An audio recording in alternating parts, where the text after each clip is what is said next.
Good morning friends, मैं doctor VK Mishra from gastro liver hospital Swaroopnagar Kanpur.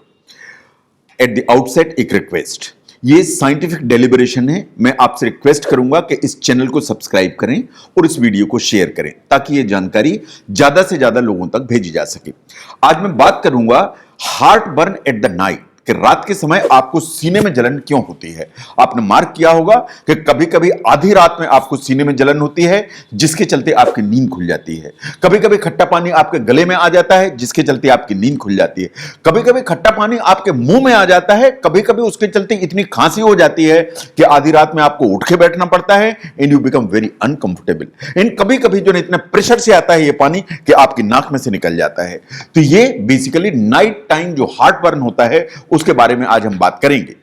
ये क्यों महत्वपूर्ण है? ये इंपॉर्टेंट इसलिए है because it is painful. Painful in the sense कि अगर आपको रोज रोज इस तरह की प्रॉब्लम होती है तो ये आपके लिए बहुत डिस्टर्बिंग है, ये आपके लिए बहुत डिस्ट्रेसिंग है, ये बहुत स्ट्रेस क्रिएट करता है। ये बात सही है कि अगर आपको रात में 3 बार इस तरह की चीज होती है जिसके चलते आपकी नींद खुलती है, आपको उठ के बैठना पड़ता है, तो वास्तव में आपकी जो नींद है वो डिस्टर्ब होती है। और आपकी नींद अगर डिस्टर्ब होगी तो नाइट टाइम जो स्लीप का जो डिस्टर्बेंस है वो नेक्स्ट डे की पूरा का पूरा दिन आपको खराब करेगा, इसलिए it becomes important.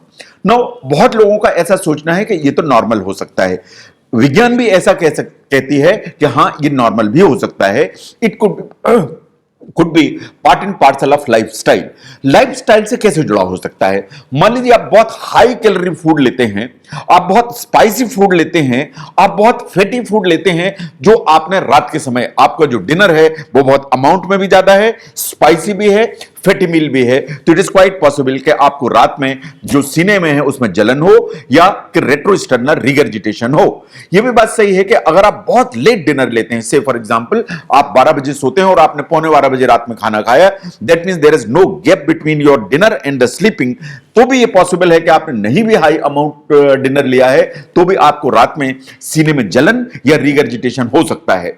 Now there are certain medicines, आप मान लीजिए कोई पेन किलर खा रहे हैं या कोई और भी बहुत सारी दूसरी मेडिसिन हैं जो वास्तव में रात में आपको सीने में जलन पैदा कर सकती हैं, बिकॉज वो जो खाने की थैली में एसिड है वो चढ़ के खाने की नली में आ जाता है।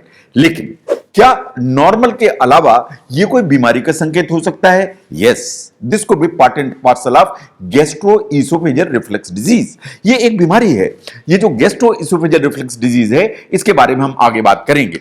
नाउ सबसे पहले इसको देखने की कोशिश करिए कि व्हाट इज नॉर्मल। ये जो हमारी खाने की नली है ये यहां से चालू होती है गले से और खाने की थैली के मुंह पे जाके खत्म हो जाती है। ये जो पाइप है इसका सिर्फ एक काम है कि खाने को यहां से लेके स्ट्रेट हमारी खाने की थैली में भेजे। जब भी मैं कोई खाना खाता हूं, जब मैं निगलता हूं तो मेरी खाने की थैली की जो एक चाल है जिसे पेरिस्टाल्सिस कहते हैं, ये स्पीड से खाने को लेके जाती है और खाने की थैली में छोड़ देती है।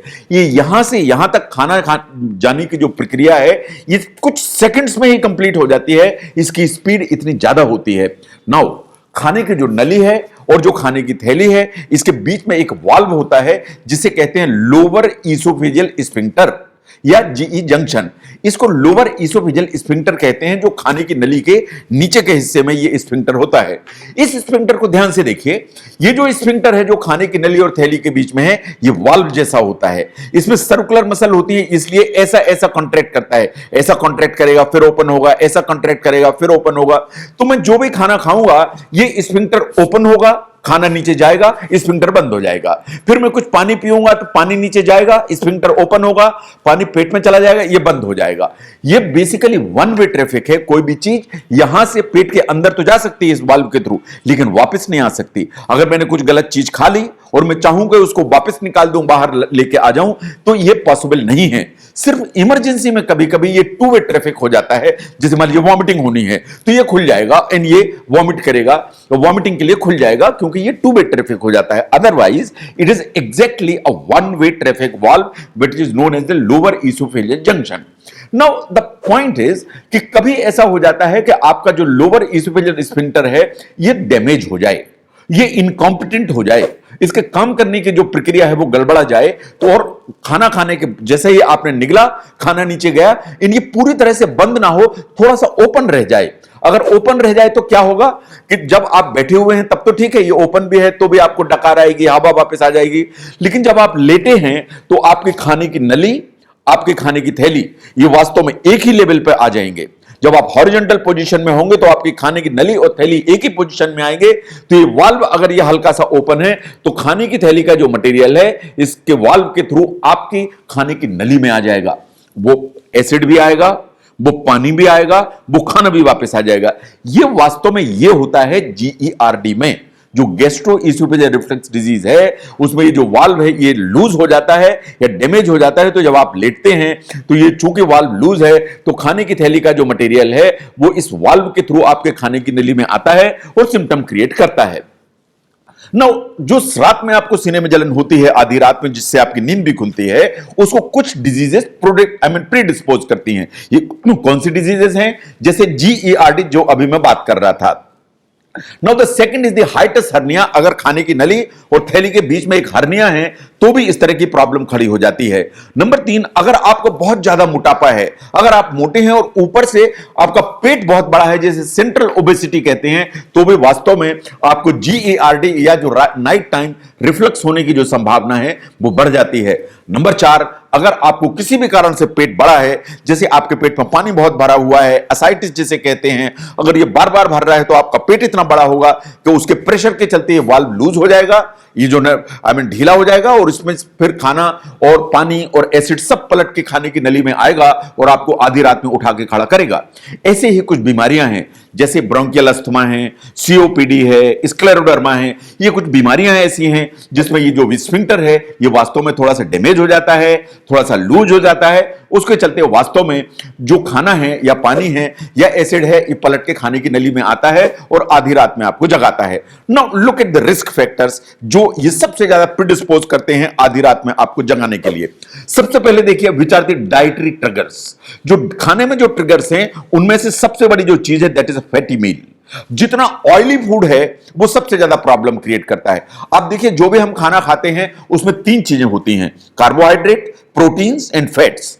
तो जो फैट होते हैं वो हमारी खाने की जो थैली है उसमें सबसे ज्यादा देर रहते हैं, आगे बढ़ने में टाइम लेते हैं। तो इसलिए आपने मार्क किया होगा कि जब भी आप बहुत ऑयली फूड लेते हैं तो उसकी डकार आपको सबसे देर तक आती है, क्योंकि जो फैट होते हैं वो काफी देर में आपके खाने की थैली से आगे इंटेस्टाइन में जाते हैं। तो अगर आपने फैटी मील लिया हुआ है, आपने बहुत स्पाइसी मील लिया हुआ है जो कि एसिड की अमाउंट को बढ़ाएगा, या आपने बहुत ज्यादा मात्रा का मील लिया हुआ है, तो ये तीनों चीजें ऐसी हैं जो वाल्व है उसको प्रेशर देंगी। प्रेशर देंगी तो वो हल्का लूज होगा, और लूज होगा तो इसके थ्रू आपका एसिड, आपका पानी, आपका खाना सब पलट के आपके खाने की नली में आ जाएगा और आधी रात को आपको जगाएगा।